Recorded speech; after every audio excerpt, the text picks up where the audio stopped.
The civil authorities have issued a required monthly test for all of New Jersey beginning at 12:50 a.m. and ending at 2:50 a.m. The New Jersey Office of Emergency Management is conducting a test of the emergency alert system.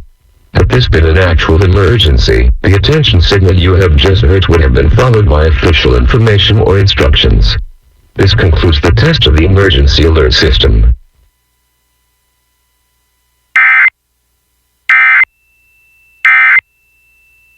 And I thought I had COVID.